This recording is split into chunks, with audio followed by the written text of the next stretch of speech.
মাৰিবা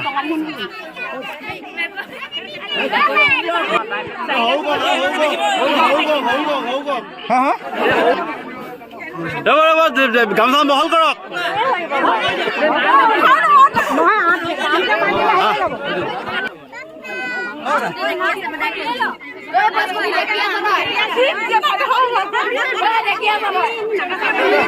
যাব লাগে আহিব লাগে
কি কৰিব কি কৰিব কি কৰিম আৰু এতিয়া গৈ কেনে খাব লাগিব কি কৰিম ৰাইজলে কি ৰাইজলে কি বিহু উপলক্ষে বিহু এটা গাই দিয়ক নাচি নাচি হাঁহটো পাইছে বিহু গাই দিয়ক ঐ ফুল ফুলিছে বসন্ত জন্মনি বহাগত প্ৰতিটো বহাগতে মৰম যাচো তোমাক অন্তৰত বুন বুনকৈ বুমুৰা ফুলে ফুলে ভৰিছে দুপাটো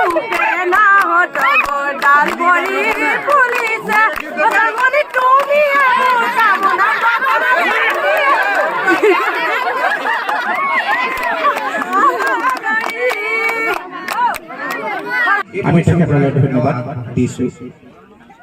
শেষত আমাৰ সন্মানিত উদ্যোগৰ ডাঙৰীয়াই অতি গুৰুত্ব মাঘী মেলাবিলাক অনুষ্ঠিত কৰাৰ লগে লগে আমাৰ যিমানখিনি আচলতে পৰম্পৰাগত খেল ধেমালি যেনেধৰণে আমাৰ পিঠা পনা ইত্যাদি যিখিনি কাম আচলতে কৰিবলগীয়া হয় সেই কামখিনি আচলতে কৰি আহিছে আৰু আমিও আচলতে ধন্যবাদ জ্ঞাপন কৰিব লাগিব।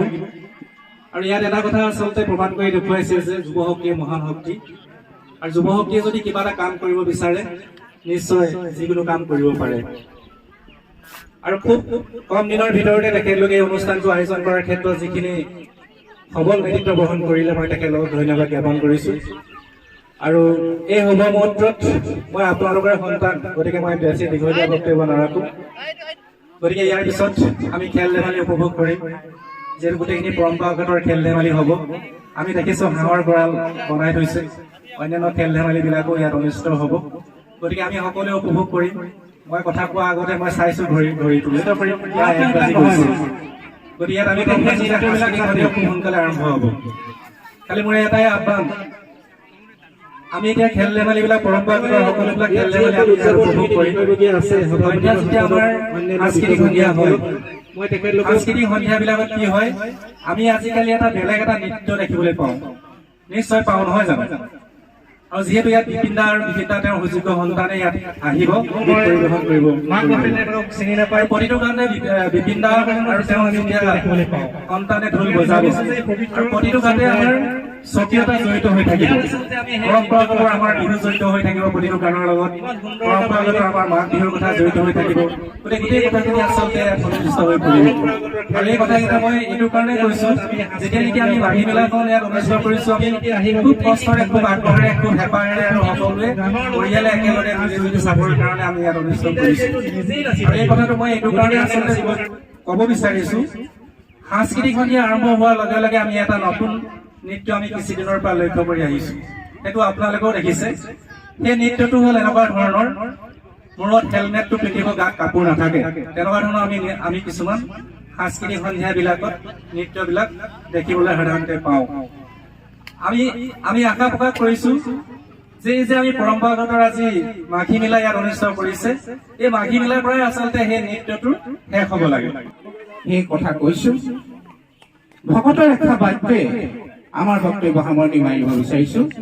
আমাৰ জীৱনৰ যাত্ৰাত যাতে ক'তো ভুল হ'ব নালাগে, ভুল হ'লেও যাতে আমি নিজেই তাক কেনেধৰণে সংশোধন কৰিব পাৰি সেই দিশত আমি আগবাঢ়িব লাগে। ভাগৱতত সেইকাৰণে লিখা আছে,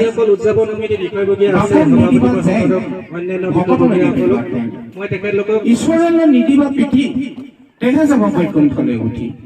এইষাৰ কথাৰে আমাৰ বক্তব্য সামৰণি মাৰিছোঁ।